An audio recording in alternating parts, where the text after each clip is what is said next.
Columbus, Ohio. A Ohio prosecutor says that regardless of pressure of national interest his case, it is not the power to leave a punishment against a woman who miscarries in toilet his home. TrumBull District Prosecutor Dennis Watkins. Statement published late on Tuesday. Warren's 33-year-old Brittany Watts against a major jury against great harassment accusation. He said, "District prosecutors are obliged to follow Ohio law," he wrote.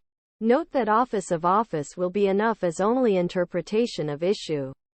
He said. Watkins said that the major jury is the role of determining whether Watts will be accused. Humanitarians are not gags, or blamed in about 20 hundreds cases every year. Watkins wrote special obligations to see that defendants are given justice and assumption innocence. And guilt is decided on basis of sufficient evidence innocence. Watts said that a doctor's fetus had a heartbeat but he was lifeless. 2 times he left Joseph in Mercy Health-St.warren and left twice before taking care.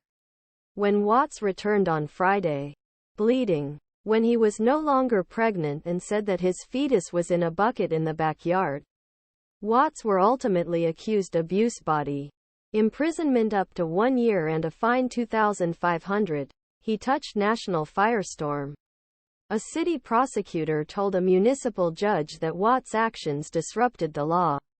After Fidelity dived collecting toilet, said that he had left house knowing that had been blocked continued his day. Watts argued that he was not guilty. Avukatı argued in court that he had been demonized for something that continues every day.